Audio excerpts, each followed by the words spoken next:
¿Qué tal? ¿Cómo estás? Gracias por escuchar. ¿Qué tal, Fernanda? Mi nombre es Fernanda Familiar.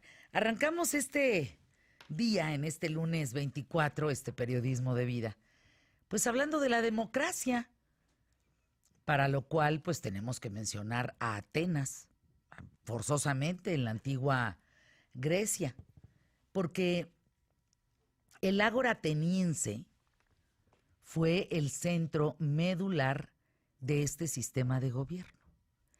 La plaza pública, en donde se reunían los ciudadanos de la polis griega, pues tenía el objetivo de conocer, discutir los asuntos de la administración del Estado, y eso recibía el nombre de ágora. Era como un Congreso de la Unión, ¿no? Lo equivalente a un Congreso de la Unión, por decirlo así, que comprende la Cámara de Diputados y la Cámara de Senadores, en las cuales se deposita todo el poder, el legislativo. Ahí se generan y se aprueban o no, o se rechazan las leyes. Solo que hay una gran diferencia, porque en el Congreso de la Unión se lleva a cabo la llamada democracia representativa, en la que el pueblo, o sea, teóricamente, expresamos y ejercemos nuestros derechos por medio de los representantes por los que votamos. En el Ágora no eran representantes, eran los ciudadanos. Íbamos, por decirlo así, como si nosotros llegáramos al Congreso de la Unión como ciudadanos a votar lo que quisiéramos, pues, o lo que no. Esos se llaman tribunos. Y esos tribunos, esos ciudadanos, discutían, aprobaban leyes, y eso se le llamaba democracia directa, no representativa, como hoy lo vivimos. Ahora, para tener una idea de cómo eran estas sesiones, olvidemos las de nuestras cámaras legislativas actuales. Bueno, se pelean unos ridículos que para qué quieres, comen, se duermen, se pintan las uñas, no van, para sacar un sí o un no, pues es más fácil sacarlo en lo oscurito, porque si lo votan ahí en el pleno, pues no hay manera. Nunca se ponen de acuerdo, se insultan. No. Bueno, les digo, unos gritan, otros se duermen en sus curules, ¿no? No, en el Ágora no era así. En el Ágora participaban en los debates políticos y grandes oradores. Por ejemplo, Demóstenes, pues ese nombre te suena, ¿no? Bueno, pues este era un mítico Demóstenes, quien fuera tartamudo de nacimiento, pero llegó a corregir su manera de hablar con mucho trabajo. Y resulta que Demóstenes, junto con Pericles, son considerados los oradores más grandes de la Grecia antigua, y en las sesiones que se realizaban anualmente se elegían a los magistrados y senadores, pero además se trataba de un tribunal público. Es decir, si existían acusados, por ejemplo, de cometer acciones en contra de la estabilidad de la ciudad, no, los ciudadanos, los tribunos reunidos en estas sesiones llegaban a un veredicto sobre la inocencia o culpabilidad de tales personajes, sentenciándolos al destierro o algo que llamaban ostracismo. Recibí este nombre de ostracismo porque los ciudadanos emitían su voto en un trozo de cerámica llamado ostrac, pero en las votaciones únicamente podían participar los hombres, sí, varones mayores de 18 años. Las mujeres y esclavos, no tenían derecho al voto. Esta democracia directa en plaza pública funcionó en su momento porque las ciudades griegas y romanas de la antigüedad pues eran significativamente más pequeñas comparadas evidentemente con la ciudad actual o las ciudades actuales. Imagínense reunirnos en el Zócalo para andar votando todo, pues no, imposible. Por eso tiene que ser una democracia representativa. La población era muy poca. En el Ágora, por ejemplo, se reunían unos cientos de ciudadanos. Las sesiones duraban varias horas, a veces días, pero todos podían opinar y entonces se llegaba a un acuerdo. Ahora, vamos al domingo pasado, 16 de junio, cuando el presidente Andrés Manuel López Obrador viajó al municipio de Gómez Palacio, en Durango, esta localidad junto con Lerdo, Mapimí y Tlahualilo, pues son una población más o menos de 1,5 millones de habitantes. Pero hay que tomar en cuenta que con Torreón, Matamoros, San Pedro, Francisco y Madero y Viesca, en Coahuila, pues entonces ya estás hablando de toda la comarca lagunera. Y entonces esta visita se organiza, la del presidente de la República, se organiza con un objetivo muy claro: informar a la población sobre los avances de los programas de bienestar, pues algo que aparentemente pues se le olvidó porque no se habló de eso. Habló del proyecto del Metrobús en la laguna de Durango.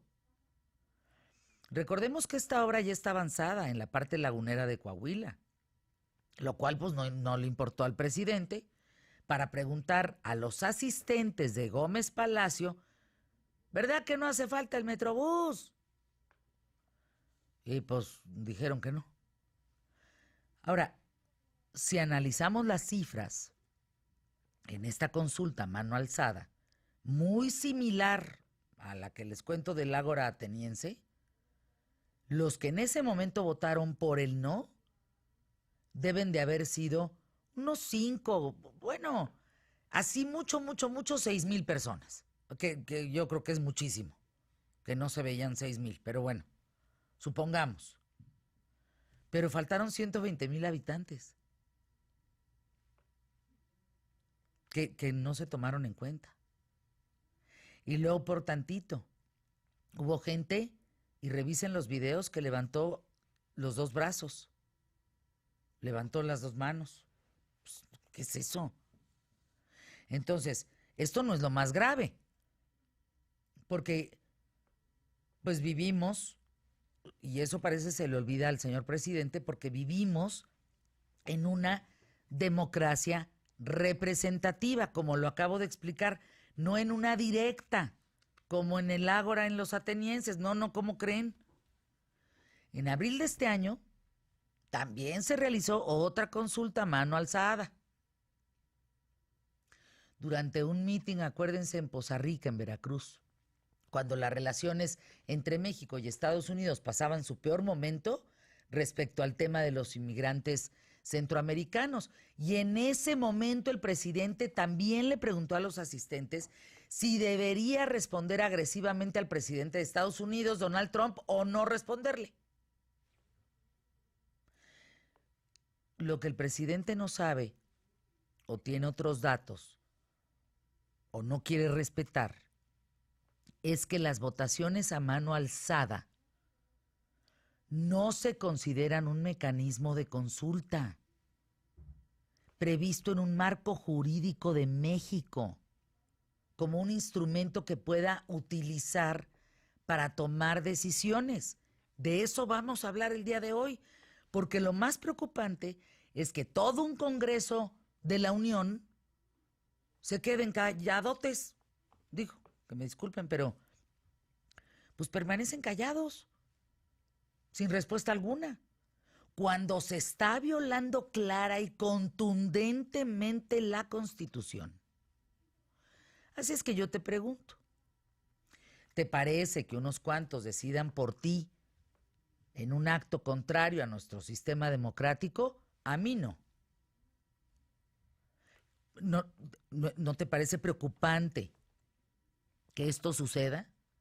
Que en un futuro, bueno, ya como en el presente, se retiren los derechos, tus derechos, mis derechos constitucionales de esa democracia representativa en manos de un solo hombre, que ya no exista eso y que él diga esto va a la izquierda, esto a la derecha. Oiga, no, tú te callas, no tienes derechos. Y que esa democracia representativa, al cabo, pues ya van 2, 3, 4, 5 veces, porque también con el aeropuerto de Texcoco eso pasó. De 120 millones de habitantes, ¿no se acuerdan que la votación creo que fueron 800,000? Sacada de la manga, porque tú podías ir a votar 3 veces. Yo subí un video. Y otro chavo también, no me acuerdo si estaba en Mérida o dónde estaba, que subió otro video donde tú podías seguir y regresar y volver a votar cuantas veces quisieras.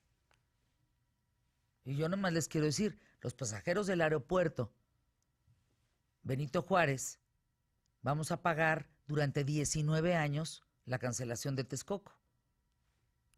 Porque votaron unos cuantos y que me disculpen, que no usan el aeropuerto. No lo usan. Es una pena que no lo usen. Pero a lo mejor no necesitan usarlo. Quien sí lo necesitamos, pues ya bailamos con el tema, ¿o cómo? Además, endeudados. Y peor aún, que ni vivían aquí. Es que no viven aquí. Ni siquiera aquí, ¿no? Los de Tijuana, Chiapas, que también No, ahí hombre, los consideraron. Chiapas, me disculpan, pero de verdad, no. Tienes que vivir la Ciudad de México para poderte dar cuenta que esto es insuficiente. Es una grosería lo que pasa en el aeropuerto actual. Miren, yo vuelo a Tampico. Si mi vuelo de Tampico sale de regreso a las 3 de la tarde, todas las veces, todas, sin excepción, desde que yo estoy sentada en este trabajo hace 19 años, dicen, no, es que está demorado su vuelo.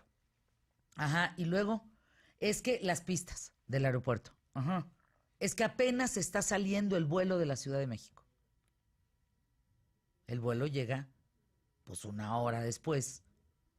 En lo que lo limpian, bajan, suben, mano, la madre del muerto, tú ya tienes 2 horas. Sí, claro. De retraso. Eso es siempre. Pero aquí, pues parece que la impuntualidad y todo es de aplauso, ¿no? Pero en fin, creo que es muy delicado y lo vamos a platicar hoy con un especialista, con Óscar Valdés, qué significa estas votaciones, pues yo digo a mano armada, tú. Pues porque nada más la armas así y órale y levantan la mano y cancelas. O das para adelante. Lo mismito fue con el tren. Claro. Cuando hay factores que hay que tomar en consideración de manera muy importante. Número uno, son obras que no se convierten solamente en obras estatales. En el caso del tren, ya es una obra federal porque comprende ya otros estados de la República o 2 estados de la República, de alguna manera. 3, dos, el hecho de que, por ejemplo, pues evidentemente los que van a los mítines donde llega el presidente, pues son simpatizantes, no es que esté bien o mal. No, simplemente, acarreados. Pues, muchos de ellos son acarreados. Sí, pero son gente que simpatiza con él. O sea, al final de cuentas, pues evidentemente va a votar a favor de lo que él decida, pero no es una consulta con la gente en general, que los que estén o no estén de acuerdo, que ahí valdría la pena hacerlo. Y tercero, preguntarle dónde está entonces el Congreso, porque entonces ya no va a servir el Congreso para nada.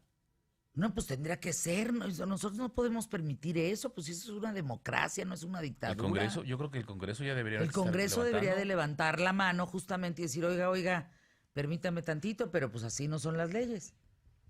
Pero Óscar nos va a decir qué es lo que tenemos que hacer respecto a eso. Claro que sí, vamos a estar platicando de eso. Vamos a hablar de eso y mucho más. @QTF, escríbanos hasta la 1 de la tarde, aquí estamos con ustedes. Pie derecho. Empezamos.